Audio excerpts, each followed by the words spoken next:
For the position of Supreme Court Judge at the Milimani Law Courts. The exercise is taking place to identify a replacement for the late Justice Mohammed Ibrahim. The candidates include Justice Katwa Kigen, Miss Anne Makori, Justice Joseph Kiplagat, Justice Francis Kipruto, and Justice Abdallah Mohammed.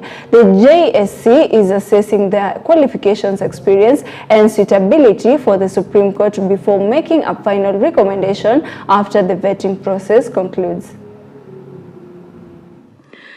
So, given these various applications that you've made, could you walk us through your interest in these positions and how you assessed your fit for each of those positions? We'll begin with the Deputy Chief Registrar of the Judiciary. Thank you, my lady.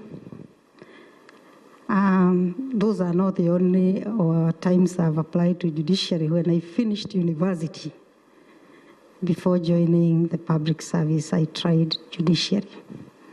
But the interviews came almost the same time, so I was told, you've just joined public service, you can't join judiciary. I've always desired to serve in the judiciary so that I can contribute to the development of the law in this country.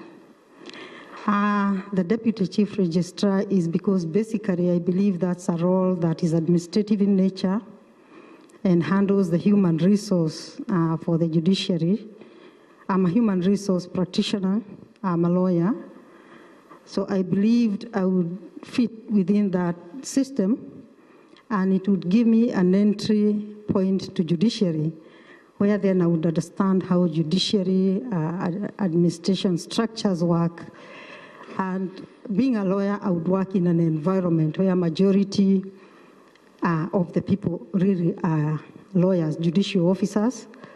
But my experience in HR and administration would help me strengthen the structures. At that point, judiciary was still taking a lot of transformational initiatives. So I believed having participated in transformational journeys at the Standard and at Faulu, I believed I had valuable experience that I would bring to that journey as judiciary was trying to put in place its own structures. Well, more of that will be coming later on. Now, President William Ruto has called for the unlocking of Kenya's mining potential to drive economic growth and create jobs. Speaking at the Mining Investment Conference and Expo, he said the government is building a transparent and investor-friendly mining sector to attract both local and international investors. He also stressed the need to responsible mining to ensure long-term national benefits. Mining Cabinet Secretary Hassan Joho urged responsible mining practices to protect the environment and ensure local communities benefit fairly from the mineral resources. He added that the government is modernizing the sector through better technology, stronger regulations, and improved governance to boost efficiency and global competitiveness.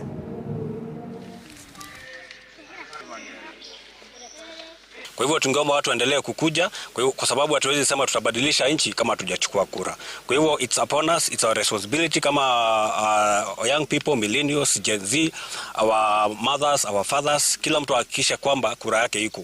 Confirm na IBC kama kura yako bado ni ya mahali ulivotia last time ama imehamishwa. Unajua mambo ni mengi, kura inahamishwa. Kwa hivyo lazima tukue gangari, lazima tukue waangalifu na ndio tuweze kubadilisha hii nchi yetu. Tumeweza kuchukua kura hapa kanisani na pia tunashukuru juu pia gava imetupea chance ya kujiandikisha na hata kwa siku zenye ziko. Kama kanisa tumechukua hatua ya kupea watu wa IEBC a platform wa kuja waongelesha watu wetu na pia tukawapea nafasi a desk pale watu wetu, mtu ambaye anakuja ana confirm kama ako kwa register na yule ambaye hajajiandikisha anajiandikisha. Tunataka kila mtu aingie na ajiandikishe. Na kama watu wa kanisa na kama viongozi tunataka kuambia kila mtu, wa mama, wazee na vijana wetu wote tuweze kujiandikisha.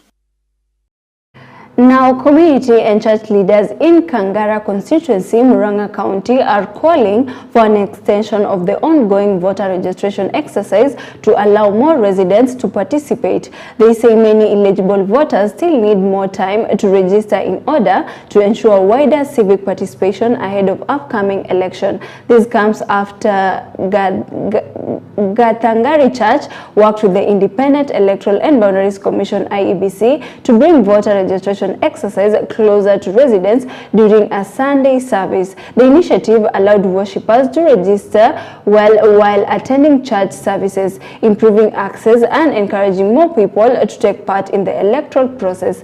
Leaders are now urging IEBC to extend the exercise and expand similar outreach efforts across the region.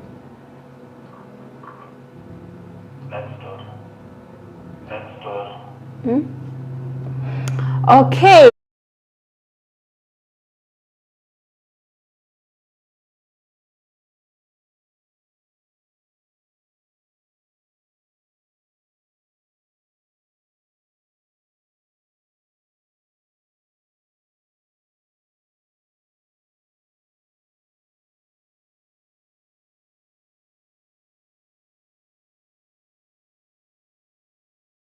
Badilisha hii nchi yetu. Tumeweza kuchukua kura hapa kanisani na pia tunashukuru juu pia gava imetupia chance ya kujiandikisha na hata kwa siku zenye ziko. Kama kanisa tumechukua hatua ya kupea watu wa IEBC a platform wa kuja waongelesha watu wetu, na pia tukawapea nafasi a desk pale watu wetu, mtu ambaye anakuja ana confirm kama ako kwa register, na yule ambaye hajajiandikisha anajiandikisha. Tunataka kila mtu aingie na ajiandikishe, na kama watu wa kanisa na kama viongozi tunataka kuambia kila mtu, wa mama, wazee na vijana wetu wote hajajiandikisha anajiandikisha. Tunataka kila mtu aingie na ajiandikishe, na kama watu wa kanisa na kama viongozi tunataka kuambia kila mtu, wa mama, wazee na vijana wetu. Well, apologies for some mix up. Allow me to take the mining story. Now, President William Ruto has called for the unlocking of Kenya's mining potential to drive economic growth and create job opportunities. Speaking at the Mining Investment Conference and Expo, he said the government is building a transparent, investor-friendly mining sector to attract both local and international investors. He also stressed the need for responsible mining to ensure long-term national benefits. Mining Cabinet Secretary Hassan Joho urged responsible mining practices to protect the environment and ensure local communities benefit fairly from the mineral resources. He added that the government is modernizing the sector through better technology, stronger regulations, and improved governance to boost efficiency and global competitiveness. Niobium and rare earth elements in Kwale, iron ore in Taita Taveta, and titanium along the coast. Gemstones span the central and coastal regions, while copper, chromite, and manganese are found across the northern, eastern counties, among many others. As a country, we are quite literally sitting on immense wealth. But having minerals in the ground is not in itself an achievement. The true measure of success lies in converting them into tangible prosperity for our citizens. That is the goal we are pursuing. It requires investment, technology, and strong partnerships supported by a conducive fiscal and regulatory environment in which all these elements can come together effectively. As an administration, we are deliberately building those conditions. We enacted the Mining Act, a progressive, transparent, and investor-friendly legal framework that replaced colonial-era 1940 legislation. We have strengthened our institutional and regulatory capacity to deliver faster, more predictable licensing outcomes. We have digitized our licensing system. Through the online mining cadastre, applicants can now apply for mineral rights from anywhere in the world through a process that is transparent, efficient, and accountable. In addition, we have established Nairobi Mining Corporation we have established the National Mining Corporation as the government's investment arm in the mineral sector.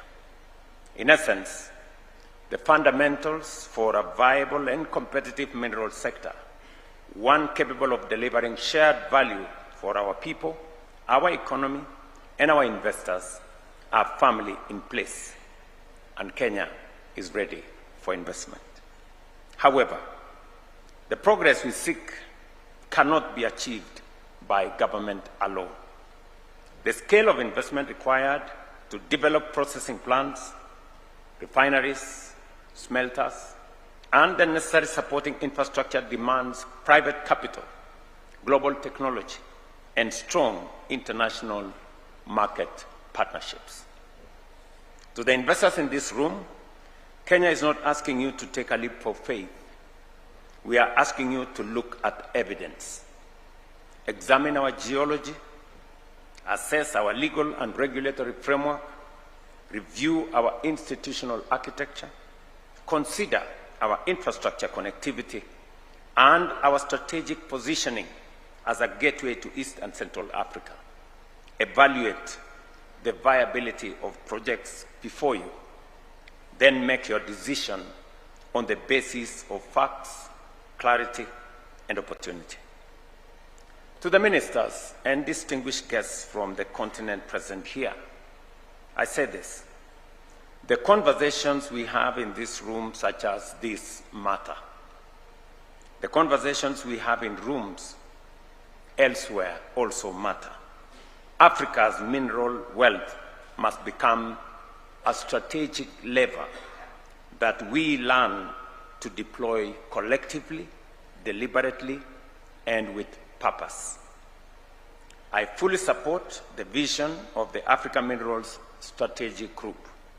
I endorse deeper intra-African cooperation in mineral development, processing, and trade. And I strongly support the operationalization of the Africa Continental Free Trade Area in the minerals sector. Now, moving on, John Mbadi, the Cabinet Secretary for the National Treasury, has called for peace and unity in Homa Bay amid zoning disputes between Orange Democratic Movement and United Democratic Alliance. He said leaders and residents should avoid division and instead work together to maintain harmony between the two parties. Mbadi thanked both sides for including him in the coalition leadership team and promised to use his experience to promote stability. He emphasized that peaceful cooperation is key to avoiding election-related violence and ensuring a smooth and united political process in Kenya. That there is stability in Homa Bay and there is peace and unity in Homa Bay. We don't need to divide ourselves. We don't need to fight amongst ourselves. And in the party ODM and UDA, as I said, we will make sure that there is harmony between the two parties. I want to thank the President and the party leader of ODM for choosing me to be one of those leaders who will be in the management team or committee of this coalition. I will not disappoint. I will use my skills that I've gathered and have gained as ODM chairman for over 10 years and as a person who has served as a member of parliament for 17 years plus and now as a minister to make sure that peace prevails, unity prevails between the two parties, and we win the next election with a landslide. Now, a security operation in Molo town has led to the arrest of 4 suspected drug dealers and illicit brew peddlers. The operation was led by Nakuru Police Commander Samuel Boit as part of an ongoing crackdown on criminal networks in the area. Police says the suspects are linked to the distribution of illegal alcohol and hard drugs, which have negatively impacted many young people. Authorities have pledged to continue the crackdown to restore order and protect youth from harmful substances. I mounted the team from Nakuru East and Nakuru West to come and do an operation.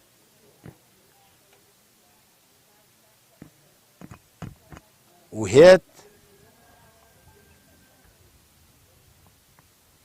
quite a number of areas which we were targeting. The area of Casino, Kiev Left, Mutetira, and Kwandungu. We organized ourselves and raided the place. During the operation, we were able to nab or to arrest 4 suspects who are engaged in the illegal use of ethanol and second-generation alcohol, where we were able to net about 360 liters of ethanol. Also, during the operation, we were able to arrest 2 suspects of bank with a street value of over 500,000 Kenya shillings. Also, during the operation, we managed to arrest those who are participating in illegal gambling, where we nabbed about 7 pieces of the casino's machine unlicensed, operated illegally. Also, we were able to nab a bar or wine and spirit shop which was operating against the law, and is also was also dealing with illegal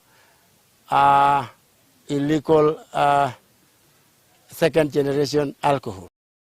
Now, the PM party has condemned individuals accused of disrupting public and political meetings. Party leaders called for unity and urged members to avoid violence, warning that unrest could destabilize the country. Speaking in Nairobi during an event to welcome defectors from other political parties, the leaders stressed the importance of peaceful engagement. They also announced plans to officially launch the party's headquarters on May 9th and expand offices across various counties. The party is further preparing to unveil its manifesto to the public in the coming weeks.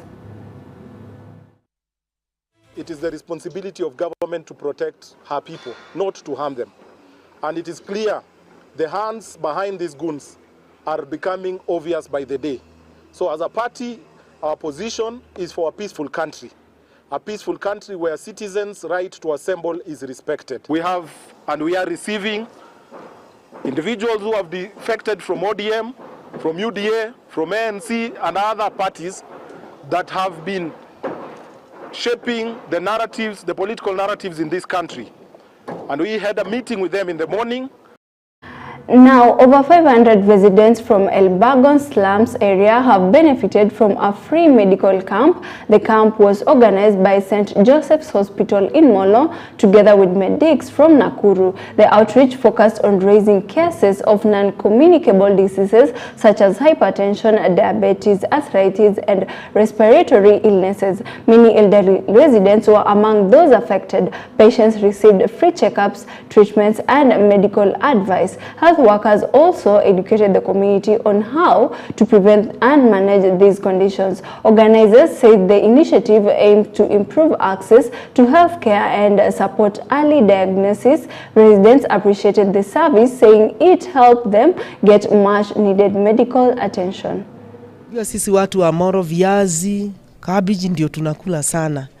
Sasa unaona shida ya diabetes. Shida ingine ni hypertension.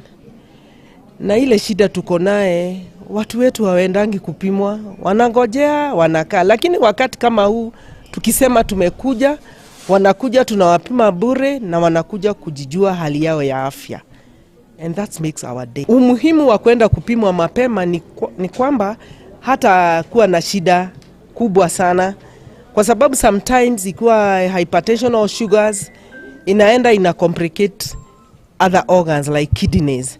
Na ndio saa zingine maybe unaona tuna dialysis imekuwa the order of the day, kwa sababu watu wanakujanga wakiwa wamechelewa, lakini wakikuja saa ile ni mapema na tujue wako na shida, tunaanza clinic hapo. Hata wale tumepata wataanza clinic na tutakuwa tukiwashughulikia na tukiwaelekeza. Leo tuko na camp hapa Elbagon, tuko na small clinic hapa, na kiini sana ya hii clinic ama hii camp ni kwamba tulikuwa tumeweza kugundua ya kwamba kuna watoto hasa vijana wale wako na shida hasa ya mayai. Unakuta mtoto ule mayai yake haijateremka. Tumewahi kuwa hata na kesi ya mtoto wa miaka 17.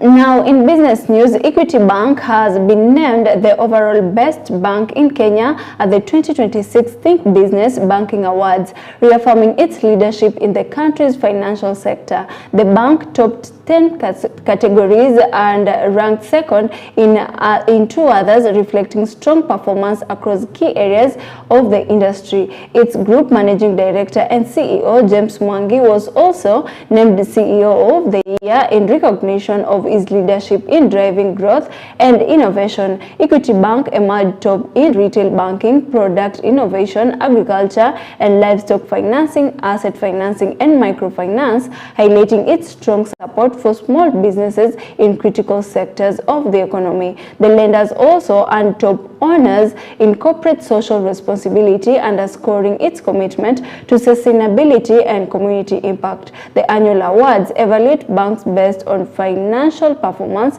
innovation, governance, and customer focus, showcasing a sector that is increasingly resilient and digitally progressive.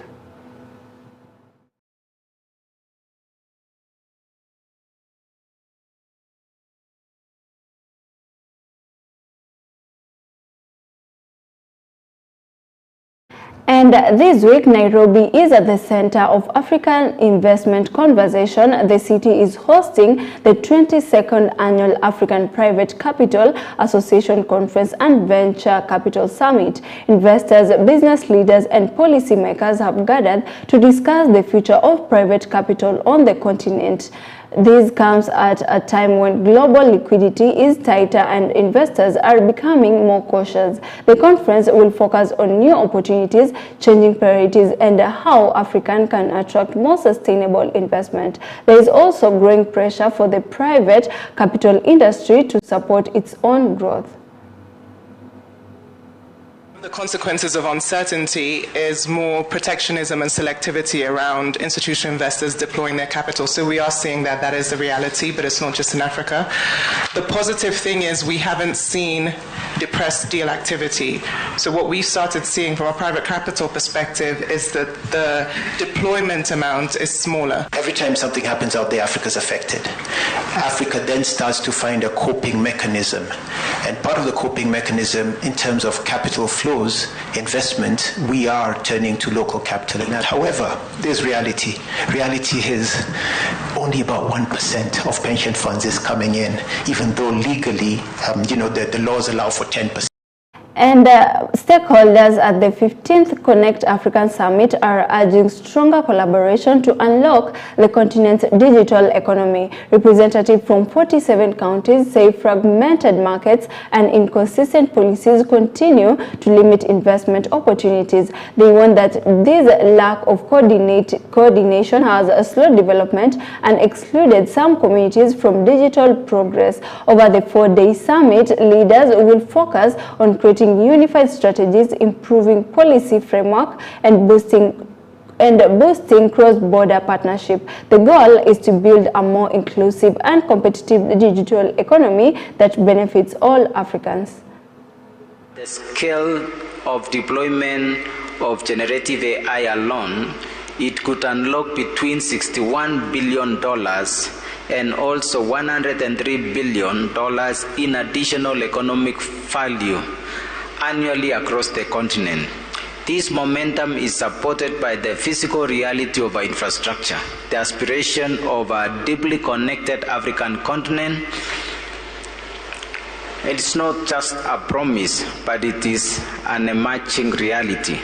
We therefore gather here today with a clear responsibility to create a continent, enabling environment where innovation can grow, investment can thrive, and citizens can benefit. This presents both an opportunity and a responsibility.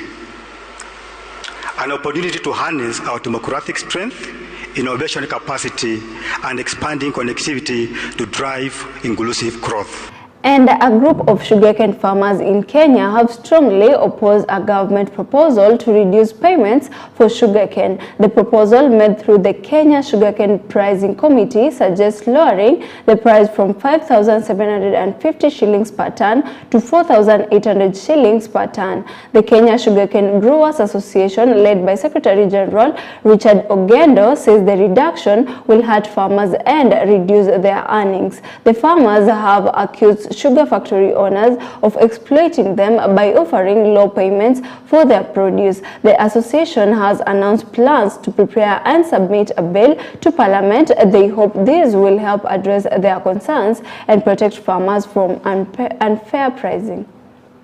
These particular millers of this country, for the last 2 years, have been making billions of shillings in profit. It is time for them to give back to the farmers. We are going to petition Parliament on 2 issues. Number 1, to ring-fence molasses so that the molasses becomes farmers' profits. We also want to ring-fence profits because some of these millers, even where they are, the next market center, they have not even built a toilet. They are not doing roads. They are not helping our people in any way. So what we were asking Parliament also is to ring-fence 10% of the untaxed.